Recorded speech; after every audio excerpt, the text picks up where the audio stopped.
compte dehors. Il sera apaisé l'attention de lui manquer de respect. Il lui dit, un âne indiscipliné dont la conduite est mauvaise, comme celui que je monte. Quel est l'avis religieux concernant le fait de le faire sortir avec un licol le jour du Shabbat? Généralement, pour sécuriser un âne, un mort suffit. Il ne nécessite pas de licol. Un licol constitue une sécurité excessive. Cependant, la question est de savoir si un licol qui assure une sécurité excessive à un âne sauvage comme celui-ci est considéré comme un fardeau avec lequel il est interdit de sortir sur le domaine public le jour du Shabbat. Rabba Bar Ravuna lui dit, même si la sécurité est considérée comme étrangère, ton père a dit ce qui suit au nom du Shmuel. La Lara est conforme à l'avis de Ranyanya, qui a dit qu'un dispositif qui assure une sécurité excessive n'est pas considéré un fardeau. Un sage de l'école Menachia enseigna une beretta, une chèvre à laquelle on a fait un trou entre ses cornes, ne peut sortir avec un mort le Shabbat. Étant donné que la mèche est insérée dans le trou, elle ne se détachera pas. Rav Yosef a soulevé un dilemme. Quel est le jugement dans le cas où l'on a inséré le mort dans la barbe d'une chèvre? La Gemara explique le dilemme. La lara est telle que puisque si la chèvre tente de se séparer du mort, cela lui causerait de la douleur car le mort est attaché à sa barbe et donc elle ne viendra pas la couper et le mort le fera. Rester en place, ou peut-être la lara veut-elle que parfois le nœud se desserre et que le mort tombe et que le propriétaire de la chèvre vienne apporter le mort et le porte 4 coudées dans le domaine public. Aucune solution n'a été trouvée à ce dilemme. Laissez le problème sans solution. Nous y avons appris dans une Mishnah, une vache ne peut pas non plus sortir avec une sangle entre les cornes. Rabbi Yemeya Baraba a dit, Rav et Shmuel était en désaccord sur ce point. L'un d'eux a dit qu'il ait été placé pour la beauté comme ornement, ou qu'il ait été placé pour sécuriser la vache. Il interdit à la vache de sortir avec la sangle entre les deux, ses cornes. Et l'autre dit, pour la beauté, c'est interdit. Cependant, s'il a été placé pour sécuriser la vache, il est permis. Rav Yosef a dit, concluez que c'est Shmuel qui a dit que si la sangle a été placée pour la beauté, elle est interdite. Cependant, s'il a été placé pour sécuriser la vache, cela est permis. Comme Rav Huna Bar Iya l'a dit, Shmuel a dit, la lara est conforme à l'opinion de Hanania. Un dispositif qui offre une sécurité excessive n'est pas considéré comme un fardeau. Ainsi, un animal peut sortir le Shabbat avec des sangles qui assurent une sécurité excessive.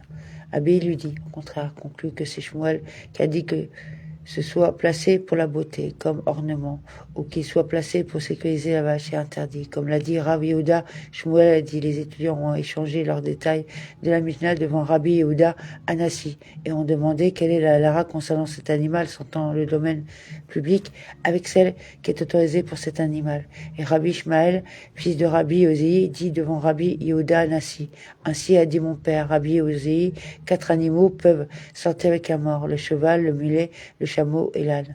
Cette liste ne vient-elle pas à exclure un chameau sortant avec un anneau nasal, car un anneau nasal apporte une sécurité excessive au-delà de celle requise pour un chameau. Apparemment, selon Shmuel, un animal ne peut pas sortir le Shabbat avec un dispositif offrant une sécurité excessive, car il est considéré comme un fardeau. Rav Yosef lui dit, supprimez cette dernière déclaration de Shmuel à cause de la première. La Gemara demande, et qu'avez-vous vu qui vous a amené à supprimer cette dernière déclaration à cause de la première? Supprimer cette première déclaration à cause de cette dernière. La Gemara explique que la première affirmation est étayée, car nous constatons que c'est Shmuel qui a dit. Pour la beauté, c'est interdit, cependant, si elle a été placée pour sécuriser la vache, cela est permis, car il a été déclaré que Raviya Barashi a dit que Rav a dit.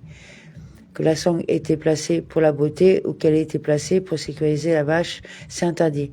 Raviya Bar Avin a dit que Shmuel a dit. Pour la beauté, c'est interdit, cependant, s'il a été placé pour sécuriser la vache, il est permis.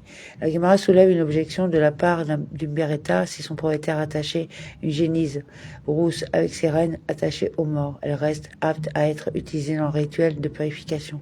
Et s'il vous vient à l'esprit de dire qu'un mort est considéré comme un fardeau, pourquoi une génisse rousse reste-t-elle apte à l'usage? La Torah déclare explicitement, parlez aux enfants d'Israël afin qu'ils vous apportent une génisse rousse, sans défaut et sur laquelle n'est jamais venu un joug. Nombre 19 de une génisse rousse est disqualifiée par un fardeau. Abéi a dit, Là, la Beretta fait référence au cas d'une génisse rousse que son propriétaire l'a conduit de la ville en ville. Lorsque l'animal est retiré de son habitat, il nécessite une sécurité supplémentaire. Dans ce cas, attacher la génisse avec ses rênes relève d'une sécurité conventionnelle plutôt que excessive.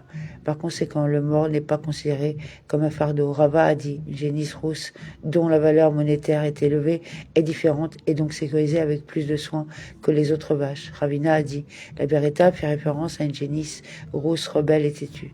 Cela nécessite donc une sécurité supplémentaire.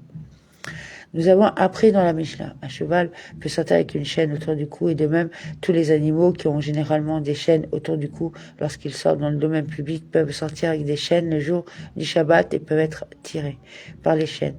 La Gemara demande quelle est la signification de peut sortir et quelle est la signification de peut être tiré. Rav Huna a dit, ces animaux peuvent sortir soit avec la chaîne enroulée autour de leur cou comme ornement, soit ils peuvent être tirés par la chaîne. Et Shmuel dit, ces animaux peuvent sortir tirés par la chaîne, cependant, ils ne peuvent pas sortir avec la chaîne enroulée autour de leur cou comme ornement. Il a été enseigné dans une Beretta, ils peuvent sortir avec les chaînes enroulées autour de leur cou, de sorte que si le besoin s'en fait sentir, les animaux pourraient être tirés par leurs chaînes. Rav Youssef a dit, j'ai vu les veaux de la maison de Rav Huna sortir dans le domaine public le Shabbat, avec leurs morts et leurs rênes enroulées autour du cou. Lorsque Rav Dimi vint d'Eretz Israël en Babylonie, il rapporta que Rabbi Hanina avait dit, les mules de la maison de Rabbi Yehuda Anassi sortent dans le domaine public avec leurs morts le jour du Shabbat. Un dilemme s'est posé devant les sages. Est-ce à dire que les mulets sortaient avec leurs morts et leurs rênes enroulées autour du cou, ou cela signifie-t-il qu'ils ont été tirés par les rênes? Venez entendre la résolution de ce dilemme à partir de l'incident suivant. Lorsque Rav Shmuel bar Yehuda est venu d'Eretz Israël en Babylonie, il a dit que Rabbi Hanina a dit, les mules Molaot de la maison de Rabbi Yehuda Anassi sont sortis le Shabbat avec leurs morts, avec les rênes enroulées autour du cou. Les sages ont dit devant Rav assis, cette déclaration du Rav Shmuel bar Yehuda n'est pas nécessaire. Cela peut être dérivé de la déclaration du Rav Dimi, car s'il vous vient à l'esprit de dire que Rav Dimi a dit que les mules de la maison de Rabbi Yehuda Anassi sortaient le Shabbat tirés par les morts, c'est difficile.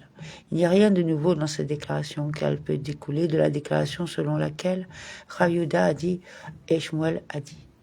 Comme l'a dit Rav Yehuda, Shmuel a dit. Les étudiants ont échangé les détails de la Mishnah devant Rabbi Yehuda Anassi et ont demandé quelle est la halara concernant cet animal sortant dans le domaine public avec celle qui est autorisée pour cet animal. Et Rabbi Ishmaël, fils de Rabbi Osei, dit devant Rabbi Yehuda Anassi, ainsi a dit mon père, 4 animaux peuvent sortir avec un mort, le cheval et le mulet, le chameau et l'âne. Apparemment, selon le rabbin Yehuda Anassi, une mule peut sortir le Shabbat tirée par son mort. Rav Assi leur dit, cette déclaration du Rav Shmuel bar Yehuda est nécessaire comme si elle était dérivée de la déclaration du Rav Yehuda qui a raconté ce que Rabbi Ishmaël, fils de Rabbi Osei, a dit devant Rabbi Yehuda Anassi. J'aurais dit que Rabbi Ishmaël, fils de Rabbi Osei, a dit cela avant lui. Et Rabbi Yehuda Anassi ne l'a pas accepté de sa part. Par conséquent, cette déclaration de Rav Dimi nous enseigne que Rabbi Yehuda Anassi l'a effectivement accepté de Rabbi Ishmaël et que ces mules sont sorties avec leurs morts le Shabbat. Et si cela avait été dérivé uniquement de la déclaration du Rav Dimi, j'aurais dit que cela ne s'applique que lorsque la mule est tirée par son mort. Cependant, si les rênes sont simplement enroulées autour du cou de l'animal, non. L'animal ne peut pas sortir avec. Par conséquent, cette déclaration de Rav Shmuel bar Rav Yehuda nous enseigne que les mules de la maison de Rabbi Yehuda Anassi sortaient le Shabbat avec leurs rênes enroulées autour du cou. Il est enseigné en outre dans notre Mishnah. Si ces chaînes ont contracté une impureté rituelle, on peut les asperger d'eau de purification et les immerger à leur place sur l'animal.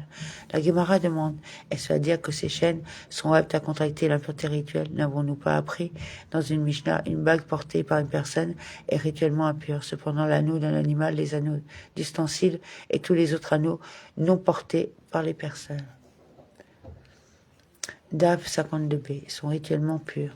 Rabbi Israq a dit, notre Mishnah fait référence aux ornements qui ont été transformés de leur désignation originale par la parure d'une personne à un ornement destiné à la parure d'un animal. Ils avaient appartenu à une personne qui les avait ensuite apposés pour attacher une sangle à un animal. Leur impureté rituelle originelle ne cesse pas lorsqu'ils sont attachés à l'animal. Et Rav Yosef a dit, les anneaux des animaux peuvent devenir rituellement impurs dès lors qu'une personne tire son animal avec eux. Par conséquent, ils sont considérés comme des ustensiles utilisés par les humains. N'a-t-il pas été enseigné dans une beretta, l'aiguillon métallique de l'animal devient rituellement impur? Quelle est la raison pour laquelle il devient rituellement impur, même s'il s'agit d'un ustensile animal? Puisqu'une personne soumet son animal avec elle, elle est considérée comme un ustensile destiné à l'usage d'une personne. Par conséquent, il peut devenir rituellement impur ici aussi en ce qui concerne les chaînes. Puisqu'une personne tire son animal avec elle, elles sont considérées comme des ustensiles à l'usage d'une personne. Et nous avons appris dans notre Mishnah, si les chaînes des animaux sont devenues rituellement impures, on peut les immerger pendant qu'elles sont à leur place sur l'animal. Il n'est pas nécessaire de les retirer au préalable. La Gemara soulève une question, n'est-ce pas une obstruction qui rend l'immersion invalide? Les anneaux de la chaîne sont fermement attachés à la chaîne. Et il n'y a pas de place pour que l'eau du bain rituel entoure complètement la chaîne. Rabbi Ami a dit, la Mishnah fait référence à un cas où il a frappé les anneaux de la chaîne avec un marteau, les élargissant et créant ainsi un espace suffisant pour permettre à l'eau d'entourer la chaîne de tous les côtés.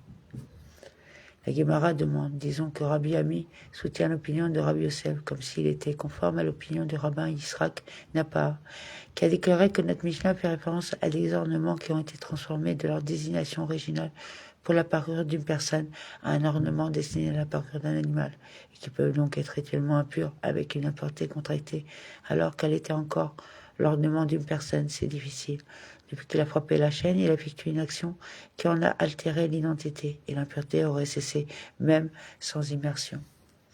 Comme nous l'avons appris dans une Mishnah, tous les récipients descendent dans leur état d'impureté rituelle par le biais de la pensée, même si un récipient inachevé ne peut pas devenir rituellement impur. Si l'artisan décide de ne pas le terminer, il assume immédiatement le statut juridique d'un récipient achevé et peut devenir rituellement impur.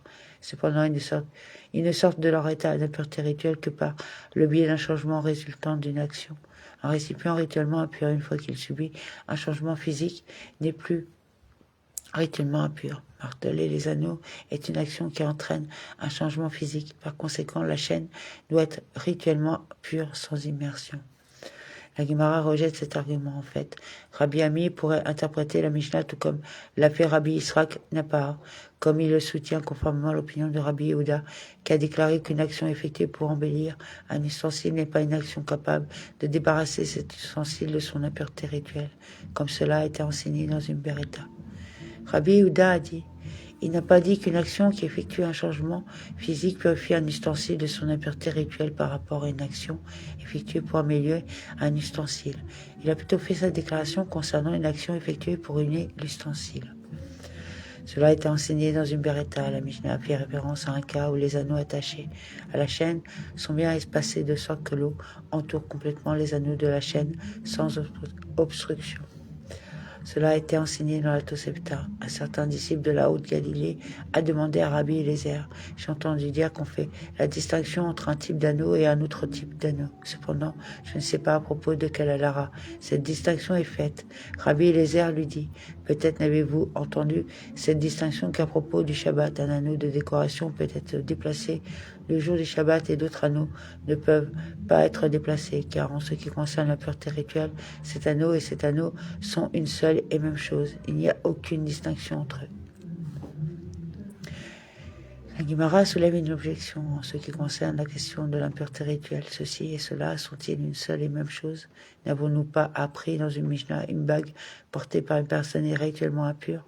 Cependant, l'anneau d'un animal est celui d'ustensile et tous les autres anneaux non portés par les gens sont rituellement purs. Apparemment, une distinction est également faite entre les différents types d'anneaux en ce qui concerne la halakha de l'impureté rituelle. La Gemara répond. Lorsque Rabbi Eliezer faisait cette déclaration aux disciples, lui aussi lui disait qu'en ce qui concerne la pureté rituelle, il n'y a aucune distinction entre les différents types d'anneaux portés par une personne. La Gemara soulève une autre objection. En ce qui concerne la bague portée par une personne, ceci et cela sont-ils une seule et même chose? N'a-t-il pas été enseigné dans une beretta un anneau que l'on façonne en boucle au bout d'une ceinture pour la porter autour de sa taille, ou en fermoir pour nouer des vêtements entre ses épaules? Est rituellement pure? Les sages ont seulement dit qu'une bague est rituellement impure par rapport à une bague portée au doigt d'une personne. Apparemment, il existe en fait une distinction entre les différentes bagues portées par une personne? La Gemara répond.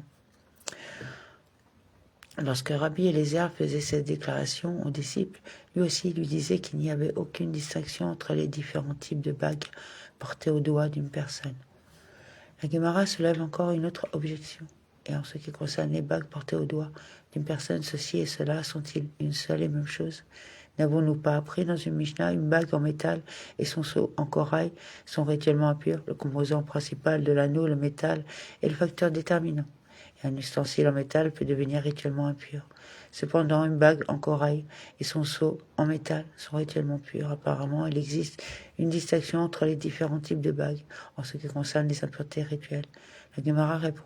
Lorsque Rabbi Eliezer faisait cette déclaration aux disciples, lui aussi lui disait qu'il n'y avait aucune distinction entre les différents types d'anneaux qui sont entièrement en métal. Et de plus, ce même disciple demanda, j'ai entendu dire qu'on faisait la distinction entre un type d'aiguille et un autre type d'aiguille. Cependant, je ne sais pas à propos de quelle alara cette distinction est faite. Rabbi Eliezer lui dit, peut-être n'as-tu entendu cette distinction qu'à propos du Shabbat. En ce qui concerne l'interdiction de porter du domaine privé au domaine public ou vice-versa, il y a une distinction entre une aiguille avec un chasse, pour laquelle on est susceptible d'apporter un sacrifice pour le péché, et une aiguille sans chasse, pour laquelle on ne l'est pas. Comme si vous suggériez que la distinction concerne l'impureté rituelle, ceci, une aiguille avec un chasse, et cela, une aiguille sans chasse, sont une seule et même chose. Il n'y a aucune distinction entre eux. La Gemara soulève une objection en ce qui concerne la question de l'impureté rituelle. Ceci et cela sont-ils une seule et même chose? Toutes les aiguilles se ressemblent-elles? N'avons-nous pas appris dans une Mishnah une aiguille dont le chasse ou la pointe a été retirée est rituellement pure, car elle n'est plus propre à l'usage? Apparemment, il existe une distinction entre une aiguille intacte et une aiguille cassée en ce qui concerne la halarote de l'impureté rituelle. La Gemara répond. Lorsque Rabbi Eliezer faisait cette déclaration aux disciples, il faisait référence à une aiguille entière. En effet, il n'y a aucune distinction entre les différents types d'aiguilles entières en ce qui concerne la halarote de l'impureté rituelle. La Gemara soulève une autre objection en ce qui concerne les aiguilles entières. Est-ce que ceci et cela sont une seule et même chose? N'a-t-il aucune distinction entre eux? N'avons-nous pas appris dans une Mishnah à propos d'une aiguille qui est devenue rouillée? Si la rouille imbibe la couture, l'aiguille est rituellement pure, et si cela n'empêche pas la couture, c'est rituellement impur. Et les sages de l'école du rabbin Yanaï ont dit, et c'est la halara selon laquelle l'aiguille ne peut pas devenir rituellement impure, non seulement lorsqu'il est impossible de pousser l'aiguille à travers le tissu, mais même lorsque la marque de l'aiguille rouillée est visible dans la couture. Apparemment, il existe une distinction entre les différents types d'aiguilles entières. La Gemara répond, lorsque Rabbi Eliezer faisait cette déclaration aux disciples, il lui disait qu'il n'y avait aucune distinction entre les différents types d'aiguilles qui étaient lissées et limées. Il ne faisait pas allusion aux aiguilles rouillées. La Gemara soulève encore une autre objection. Et en ce qui concerne les aiguilles lissées, ceci et cela sont-ils une seule et même chose? N'a-t-il pas été enseigné dans une beretta une aiguille, qu'elle est ou non un chasse, peut être déplacée le jour du Shabbat?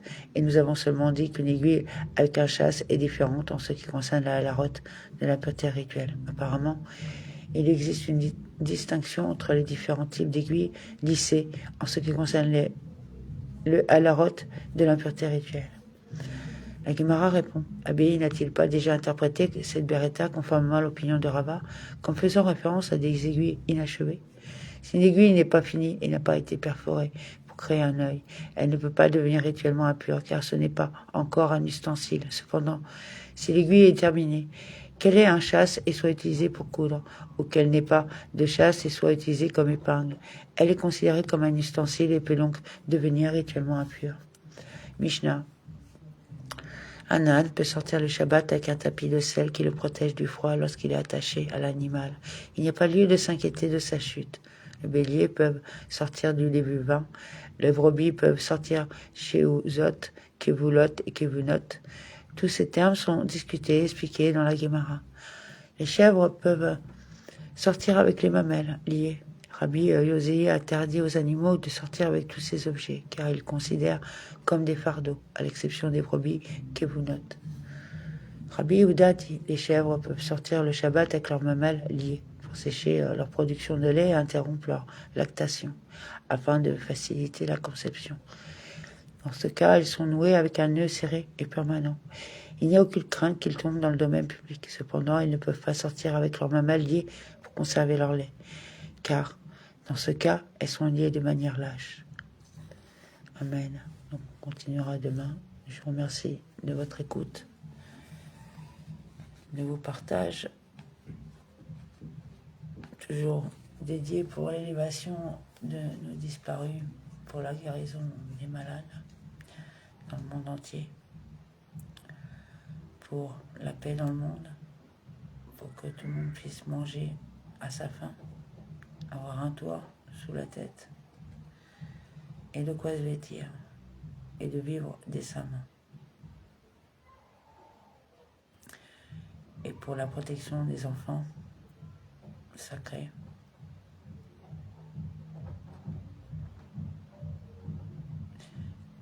Voilà. Amen.